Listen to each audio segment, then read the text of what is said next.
Bonjour et bienvenue dans Archi-Urbain. Bonjour. Antoine Doberman, on est ici pour parler de guides que vous avez sortis sur les écoles. Vous avez édité un guide pour l'enseignement fondamental intitulé « Mon école, un espace de qualité ». Quels en sont ces objectifs? En fait, d'abord on sait qu'on a un problème de disponibilité de places scolaires sur le territoire de la région et donc il faut pouvoir développer des espaces scolaires de qualité. C'est un premier élément. Le deuxième élément, c'est qu'on a aussi toute une série d'écoles dont on sait qu'on peut améliorer aussi les infrastructures qu'elles ont à leur disposition. Et donc le guide sert en fait de référence, de balise pour pouvoir guider quelque part les améliorations dans l'infrastructure scolaire, à la fois pour des nouveaux établissements, mais aussi pour des établissements existants. Lorsque par exemple ils font des grosses rénovations, qu'ils puissent quelque part identifier quels sont les différents critères, les différents éléments qu'il faut pouvoir prendre en compte lorsqu'on améliore ces infrastructures. À qui s'adressent ces guides? Et donc en fait, les guides s'adressent à tous les acteurs qui interviennent à un degré ou à un autre dans l'amélioration de ces infrastructures, que ce soit les porteurs de projets eux-mêmes, les PO d'enseignement, les pouvoirs organisateurs, que ce soit aussi les architectes qui vont guider la création de ces établissements, les maîtres d'ouvrage. Donc l'ensemble des acteurs quelque part qui accompagnent jusqu'au moment où effectivement on utilise ça dans le cadre par exemple de réunions de projet avec l'administration de l'urbanisme pour guider l'analyse des dossiers, guider les aménagements et l'analyse des aménagements qui sont réalisés. Deux points présents dans ce guide ont été développés dans deux autres guides. Repenser la cour de récréation et réinventer les abords d'école. Pourquoi était-il important de faire un focus sur ces points? En fait, d'abord sur les cours de récréation, on sait que dans toute une série de zones, il y a des zones à Bruxelles qui sont peu verdurisées. Et donc, il y avait vraiment la volonté de pouvoir analyser tiens, comment est-ce que la cour de récréation peut être un espace vraiment qualitatif, avec de la verdure, mais aussi avec des aménagements qui sont adaptés aussi aux jeux des enfants, et de pouvoir guider aussi la réflexion pour indiquer en fait, quels sont les éléments dont il faut aussi pouvoir prendre en compte lorsque l'on réfléchit à la cour de récréation, comment est-ce qu'on peut améliorer leur qualité. Et ça s'est accompagné aussi de tout un mouvement avec Bruxelles Environnement, un appel aussi à projet pour justement financer des investissements dans la cour de récréation et améliorer leur qualité. Ça c'est un aspect, parce que la cour de récréation c'est évidemment un espace de vie extrêmement important à l'intérieur d'une école. L'autre aspect, ce sont tout ce qui concerne les abords des écoles. On sait qu'il y a eu beaucoup parfois de difficultés aux abords des écoles à Bruxelles, des problèmes d'insécurité routière ou des problèmes simplement de convivialité. Donc le but c'était de pouvoir mettre le focus sur ces dimensions-là et se dire tiens, comment est-ce qu'on peut veiller à ce qu'à la fois on ait des environnements et des abords d'école qui soient sûrs, sécurisés, mais aussi qui soient conviviaux, qui soient bien identifiés et qui puissent aussi intégrer cette dimension ludique qui caractérise aussi l'environnement scolaire. Ce qu'on se rend compte, c'est aussi qu'en travaillant sur les infrastructures scolaires, sur les cours de récréation et puis sur les abords d'école, mais en fait on travaille sur la ville, on travaille sur l'intégration aussi de l'école dans le milieu urbain et on travaille finalement à l'amélioration de l'ensemble des espaces urbains. Comment est-ce qu'on peut se les procurer? Alors simplement ils sont disponibles sur notre site internet, donc perspective.brussels. Donc là vous trouverez effectivement l'ensemble de ces guides, vous pouvez aussi nous écrire et on peut envoyer des versions papier. C'est vraiment un outil qui sert à être utilisé. D'ailleurs il est utilisé pas uniquement en région bruxelloise, récemment la Commission européenne mettait aussi en évidence ce type de guide comme bonne pratique à diffuser au niveau européen, parce que ce qui est vrai pour faire des infrastructures scolaires de qualité à Bruxelles peut aussi être vrai ailleurs et dans d'autres grandes villes européennes. Donc c'est évidemment un outil qui ne demande qu'à être utilisé. Merci beaucoup. Avec plaisir.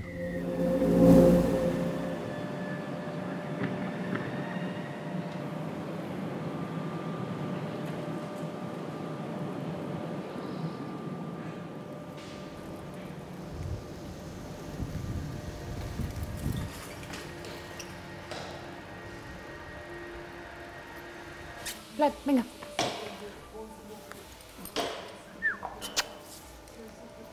Come here.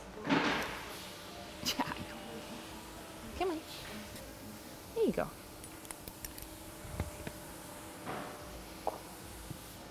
Tu peux expliquer où on est? Nous sommes à la Microfactory. C'est à Anderlecht, près des abattoirs. C'est une ancienne usine de voitures, de D'Ieteren, maintenant occupée par les fabricants et les fabricantes de la Microfactory. Un autre atelier que j'ai regardé, mais c'était 1 800 € par mois qu'il fallait payer en loyer. Pour moi, travailler 1 800 € pour gagner ça juste pour mon loyer, il faut que je prenne des projets différents. Et alors là, ici, je peux prendre des projets un peu plus ludiques, un peu fous, qui payent moins, mais qui sont beaucoup plus agréables à travailler. Je fais des meubles pour des particuliers, des cuisines ou des tables ou des armoires, des dressings, un peu ce qu'on me demande. Des fois, c'est des projets super chouettes, des petites boîtes pour aller derrière un vélo ou ouais, une porte ronde. J'en ai fait une fois et ça, c'était super cool. Ce que je trouve que l'occupation temporaire permet, c'est que ça attire des gens qui ont envie d'avoir un espace où ils peuvent tester et être un peu plus libres dans ce qu'ils font. Ça, c'est tous des espaces privatifs ici en bas que les gens peuvent louer au mètre carré en fonction de leurs besoins. Soit tu loues un petit endroit sur l'étagère, ou soit tu loues un grand espace et tu te fais toi-même un mini-atelier dans l'espace atelier. On a 2 scies à panneaux, une scie à ruban, des gauchisseuses, raboteuses, toupies, scie à onglet. C'est des machines qui coûtent énormément d'argent et qu'ensemble on arrive à les acheter, à les partager.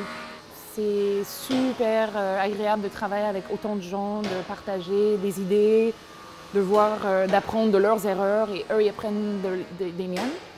Du coup l'ambiance est vraiment chouette. Aussi, c'est cool parce que je peux amener mon chien.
L'ancien cabine de peinture pour les voitures est devenu cabine de peinture pour les meubles. Alors avec les vaporisateurs, les choses comme ça, puis on met des masques et il y a tout le système de ventilation qui fonctionne encore. Alors là-dedans, les gens du métal aussi l'emploient beaucoup. Ils accrochent leurs choses et ça permet d'avoir une finition super professionnelle.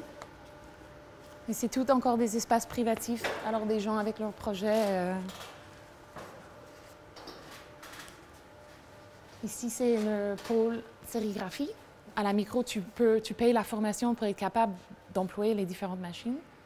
Et lorsque tu as payé la formation, tu as accès tout le temps à venir ici et à faire tes propres projets.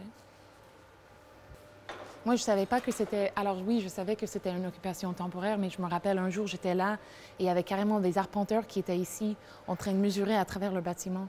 Et on était un peu comme, qu'est-ce que vous faites ici? Et eux, ils étaient comme, mais nous, on est là pour le projet qui vient.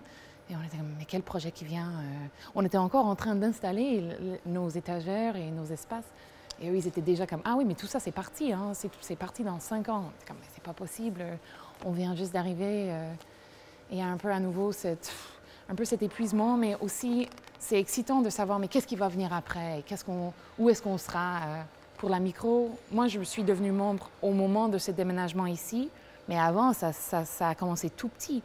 Alors, pour les membres de longue date, c'est intéressant de changer, comme un peu un serpent qui perd sa peau et qui redevient une autre taille. Alors ça, mais c'est triste aussi de penser que tout ce qui est ici, c'est assez éphémère. C'est un peu poétique, mais c'est un peu triste en même temps. Mais ça, c'est le pôle céramique. Alors, ils ont acheté un four il y a 1 an. Et voilà, des membres qui viennent ici tourner, sculpter, faire leur projet avec la terre et l'argile.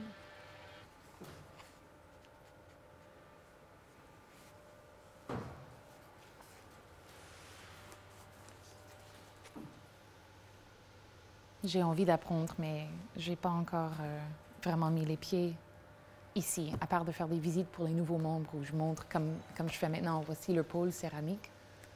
Mais après, j'ai pas encore pris la formation pour, je sais pas si ça s'appelle un tour. Je sais pas. Mais ils ont un bel atelier. Ça, c'est sûr. Je sais qu'il y a des gens dans l'atelier textile qui font beaucoup d'ateliers pour des jeunes, pour venir ici et apprendre à faire le week-end. Ils font ça souvent. Tu peux faire n'importe quoi. Et c'est beau. Ça, donc, c'est l'atelier métal. Ouais, ça c'est l'atelier métal, oui. Et puis dernièrement, il y a l'atelier numérique. On a une imprimante 3D et un découpe laser et un CNC. Le plus que ça a grandi, à chaque fois que ça doit changer de lieu, mais c'est une organisation de malades. Et alors là, ils cherchent à avoir un lieu permanent. Mais à Bruxelles, c'est pas évident. Et alors, à chaque fois, la micro bouge, occupe un espace et puis ils sont forcés à partir quand l'espace, ici, ça va servir à autre chose. Il y a tout le greenway qui va passer par ici. Et alors, ce bâtiment va être détruit et nous serons obligés à trouver un autre lieu où on peut travailler.